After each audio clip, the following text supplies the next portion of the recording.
Hello everyone and welcome back to success.com. In last 3-4 videos, I have covered the base of radioactivity. Like what is radioactivity and what is the structure of atom, what are the atomic models. So that we have covered in last some videos.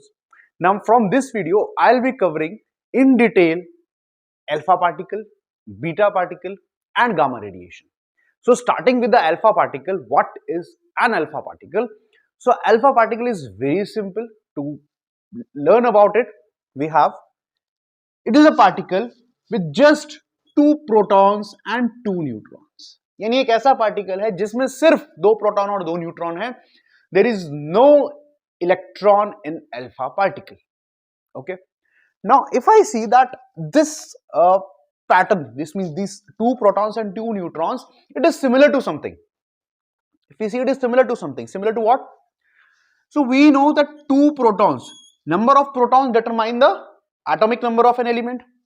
So if I have two protons, so two protons means the atomic number 2, and atomic number 2 is of helium. So if we say we have a helium atom, helium is 4He2, this helium atom has two protons, two electrons and 4 minus 2, two neutrons. Okay, so it is similar to this, but what is the difference? Difference is two electrons. So I can say that if I ionize this helium atom twice, that means if the helium atom is ionized twice, that means that two electrons, both the two electrons of helium atom are removed. So what will happen? It will become helium 2 positive. Now helium 2 positive will have two protons and two neutrons. यानी कि सिर्फ nucleus रहेगा उसमें, electrons तो बाहर निकाल दिए हमने. So we can say that what is alpha particle? Alpha particle is nothing but doubly ionized helium atom. It is similar to doubly ionized helium atom. Okay, or it is just the nucleus of helium atom, we can say. Helium atom का जो nucleus है वो same alpha particle जैसा, बिल्कुल सब कुछ same है उसका. Clear है? ठीक है. So this is a basic definition of what is alpha particle. Now moving to the next detail. What will be the charge and what will be the mass of alpha particle? So first of all, we will see the charge of alpha. ठीक है. See, charge या तो सिर्फ electron में होता है या proton में होता है. No charge is there in neutron. But यहाँ पे क्या है alpha particle में? There are two protons and two neutrons. So neutrons don't have any charge. But protons, they have positive charge. Now one proton have plus E charge. Okay, so two protons will have plus 2E charge. So that means the charge on an alpha particle is plus 2E, twice of that of a proton. ठीक है. Next, moving to the mass. Now what is the mass of an alpha particle? See, we have studied that there are three subatomic particles. What are they? Electron, proton and neutrons. Now electrons are very less in mass, so they can be neglected. The major mass is of proton and neutrons. So here both are present, proton and neutrons, and they both have same masses. Okay, the mass of proton and mass of neutron is exactly same. So we can say that there are four particles in this with same mass. So I can write the mass of alpha particle is 4 times the mass of proton, or we can say 4 times of mass of neutron. So this will be the total mass of an alpha particle. Clear? Now alpha particle has this much mass, so alpha particle is quite heavy. Okay, we have three things: alpha, beta, gamma. Gamma is radiation, it doesn't have any mass. बचा alpha and beta. So alpha is heavier than beta. ठीक है, इसका मास बहुत ज्यादा है beta के comparison में. Now we will see that if alpha is heavier than beta, तो उस heavy की वजह से alpha particle में कुछ आती हैं, उनकी properties आ जाती हैं, कुछ खास चीजें आ जाती हैं, उसको पढ़ते हैं. Now starting with the properties of alpha particle. So what will be the properties of alpha particle? Number one will be its speed. So you have to remember that when a nuclei it breaks, it disintegrates, ठीक है, ये टूटेगा, इसके अंदर से क्या निकलेंगे, alpha beta gamma निकलेंगे. तो if there is a single source of alpha, that means a single nuclei disintegrates to produce alpha particles. So many alpha particles will produce, very much alpha particles, ठीक है, बहुत सारे alpha particle निकले. But क्या सबकी speed same होगी? So the answer is no, सबकी speed same नहीं होगी. Though they are from the single source, same source, but the speed is not same. But their speed is distributed within a certain range, एक certain range के अंदर ही इसकी speed होगी.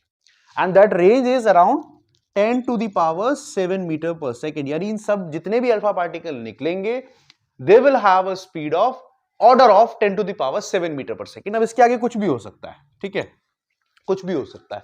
It could be 5, it could be 6, it could be 2, it could be 3, but single source से जब निकलेगा तो लगभग आसपास की रेंज में सारे पार्टिकल्स की स्पीड होगी.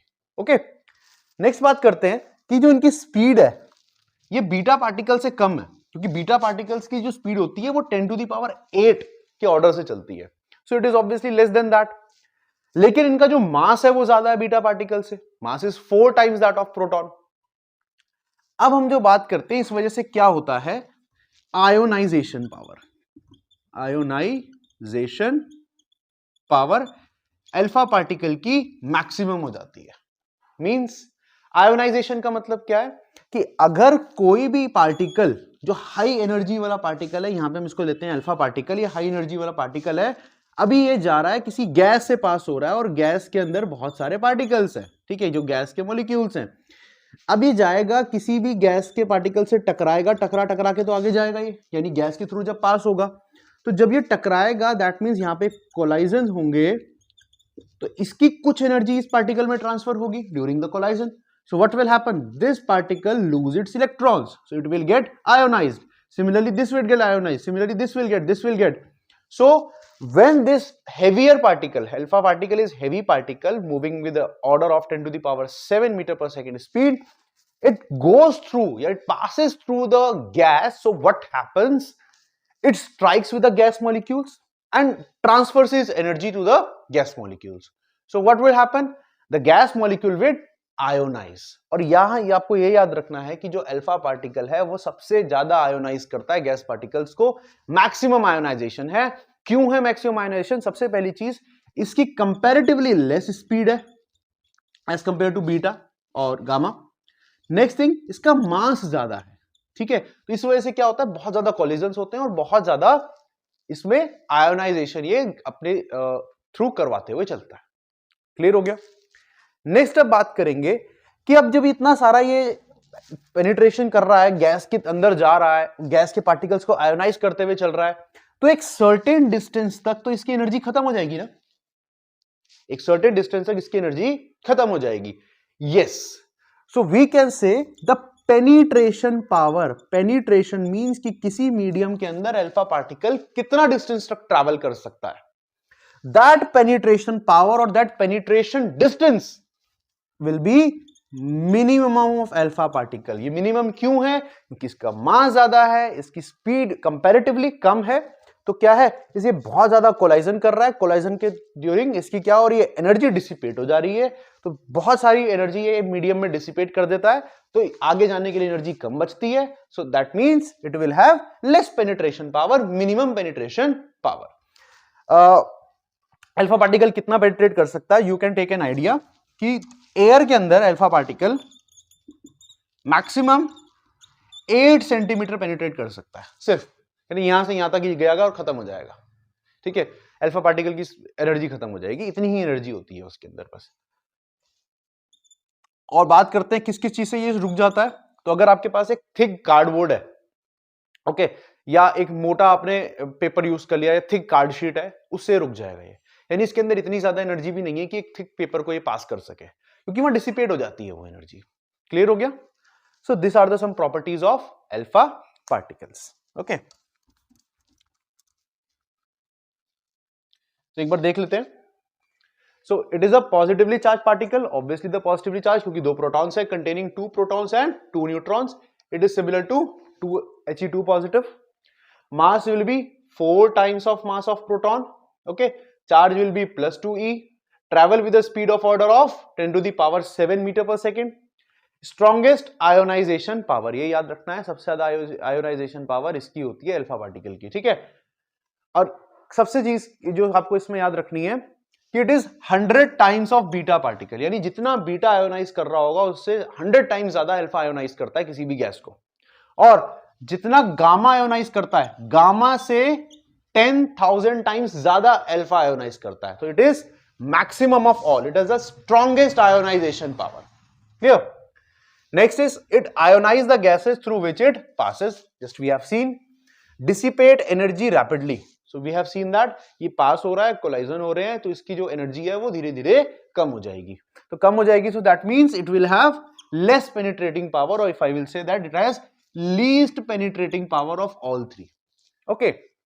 Next is when it has charge. Charge है इसके अंदर, ऑब्वियसली 2 पॉजिटिव चार्ज है। तो अगर हमने पहले भी देखा था इससे पिछली वीडियो में कि अगर एक इलेक्ट्रिक फील्ड के अंदर से अल्फा पार्टिकल जाता है तो क्या होता है, डिफ्लेक्शन आता है। क्यों आएगा डिफ्लेक्शन? क्योंकि पॉजिटिव चार्ज है, नेगेटिव प्लेट की तरफ भागेगा। ऐसे ही चार्ज पार्टिकल जब मैग्नेटिक फील्ड से जाते हैं तो भी डिफ्लेक्शन आता है। So that means they are deflected by electric and magnetic field, but their deflection is less than beta due to more mass. This is very important topic. Okay, very important point. The deflection is less than beta. क्योंकि हमने वहां भी देखा था कि अगर मेरे पास नीचे एक लेड बॉक्स है, इस लेड बॉक्स के अंदर से आपके अल्फा बीटा पार्टिकल बाहर आ रहे हैं और यहां पर एक नेगेटिव प्लेट है, पॉजिटिव प्लेट है, तो हमने देखा था कि अल्फा पार्टिकल्स इतने दूरी पे जाते हैं और बीटा ऐसी हो जाता है। ये हमने वहां पे पिछली वीडियो में देखा था। तो इतनी दूर तक क्यों जा रहा है? बिकॉज इट हैज मोर मास। अब ज्यादा मास का मतलब क्या है, इसमें ज्यादा इनर्शिया है, तो इसको डिफ्लेक्ट करने के लिए भी ज्यादा डिस्टेंस लगती है, ज्यादा डिस्टेंस तक जाता है, फिर आराम आराम से डिफ्लेक्ट होता है। लेकिन एज कंपेयर टू बीटा, अब ये बीटा कैसा होता है, बीटा में मास बहुत कम है तो ये आसानी से डिफ्लेक्ट हो जाता है। क्लियर हो गया? It has more mass so less deflection, beta has less mass so more deflection. Clear? Affect photographic plate and cause fluorescence. अब फोटोग्राफिक प्लेट का एक्सपेरिमेंट मैंने आपको फर्स्ट वीडियो में बताया था, ओके, कि उसमें क्या हुआ था, जो बेकरेल का एक्सपेरिमेंट था, बेकरेल ने क्या किया था, वो यूरेनियम सॉल्ट को एक फोटोग्राफिक प्लेट के ऊपर रख दिया था और फोटोग्राफिक प्लेट पे कुछ इंप्रेशन पड़ गए थे, जो मैंने आपको पिक्चर भी दिखाई थी, आपको स्क्रीन पे दिख भी रही होगी, ठीक है। And fluorescence, fluorescence means there are certain materials जो क्या करते हैं, जो कुछ एनर्जी को या कुछ रेस को एब्जॉर्ब करते हैं, फिर उनको री एमिट करते हैं, तो ऐसा लगता है कि वो चमक रहे हैं, ठीक है। तो ये फ्लोरेसेंस क्रिएट करता है, यानी कोई अगर फ्लोरेसेंस मटेरियल है, लेट्स सपोज जिंक सल्फाइड है अपने पास, वहां पे ये फ्लोरेसेंस क्रिएट करेगा, यानी वहां अगर इसको उसके कांटेक्ट में रखो तो वो थोड़ा सा चमकेगा। The picture you are seeing on your screens, okay. Then they have high kinetic energy because they have high mass, and we know kinetic energy is directly proportional to the mass, okay, and it has high momentum. Momentum is P equals to mv, okay. Again it is dependent on mass, तो mass सबसे ज्यादा है तो momentum इसका काफी high है। और इसका यूज कहां करते हैं अल्फा पार्टिकल का, जब इतना ज्यादा इसका मास है तो इसको बॉम्बार्डिंग के लिए यूज करते हैं। बॉम्बार्डिंग मतलब अगर मेरे पास कोई न्यूक्लियस है, मुझे इस न्यूक्लियस को फोर्सफुली ब्रेक करना है अब, ठीक है, तो इसमें एक ऐसा पार्टिकल मुझे मारना पड़ेगा जो एनर्जी भी ठीक ठाक हो, मास भी ठीक ठाक हो, जो उसको तोड़ सके, ठीक है, और इसको फर्दर इसके डॉटर न्यूक्लियाई बना सके। उस प्रोसेस को बोलते हैं ट्रांसम्यूटेशन, ठीक है ना, मतलब ट्रांसम्यूट कर रहे हैं, एक को दूसरे में चेंज कर रहे हैं बेसिकली। तो ये काम करवाने के लिए क्या कराना पड़ता है, बॉम्बार्डमेंट कराना पड़ता है, टकराना पड़ता है, ठीक है। So alpha particle is used for that thing because of its high momentum and high kinetic energy, so it strikes a nuclei to break it, okay. Next, cause biological damage. Obviously अगर आपकी skin वगैरह पे लगता है तो यहाँ पे जो लिविंग सेल्स है ना उनको किल कर सकता है, so it can cause a certain level of biological damage, okay. Next thing is scatter on passing through a gold foil. अब इसका सीन क्या है, see, gold foil experiment Rutherford ने किया था। गोल्ड फॉयल एक्सपेरिमेंट में क्या किया था, या गोल्ड फॉयल एक्सपेरिमेंट एक्चुअल में होता क्या है, सो इट इज नथिंग, गोल्ड के जो एटम्स है, ठीक है ना, उसकी एक फॉइल ले ली, means it is a very thin foil, बहुत पतली फॉइल है, तो सिर्फ एक कह सकते हो तो गोल्ड के एटम्स ही हैं बस उसके अंदर, इतनी पतली है वो, बहुत स्लाइट, ठीक है। अब यहां से अल्फा पार्टिकल्स भेजे गए, बहुत सारे अल्फा पार्टिकल्स, ठीक है, तो अल्फा पार्टिकल्स स्ट्रेट बीम में जा रहे हैं, बट जैसे ही ये यहां गए तो हमको दिखा कि कुछ अल्फा पार्टिकल ऐसे हो गए, कुछ ऐसे हो गए, कुछ वापस आ गए, कुछ सीधा चले गए, कुछ सीधा चले गए, कुछ वापस आ गए, ठीक है, कुछ ऐसे हो गए। तो यानी कि क्या हो गया, डिफ्लेक्शन हो गया। तो गोल्ड फॉइल से अल्फा पार्टिकल्स का डिफ्लेक्शन होता है। ऐसा क्यों होता है? क्योंकि देखो जो गोल्ड का न्यूक्लियस रहेगा, obviously nucleus is positively charge, okay. अब देखो ये न्यूक्लियस पॉजिटिवली चार्ज है, अल्फा पार्टिकल पॉजिटिवली चार्ज है, तो ये गया गया गया, अब यहां इसको क्या मिलेगा, रिपल्शन मिलेगा, positive positive, so it will be repulsive, ठीक है। देखो बिल्कुल अगर सामने जा रहा था तो रिपल्शन होके वापस आ गया, जहां इसको कुछ नहीं मिला तो स्ट्रेट चला गया, रिपल्शन मिला वापस आ गया, रिपल्शन मिला नीचे चला गया। सो it is deflected by a gold foil. So it is a simple thing, simple सा कंसेप्ट था अल्फा पार्टिकल का। आई होप आपको अल्फा पार्टिकल के बारे में समझ में आ गया होगा। In next video, we will be discussing about beta particles.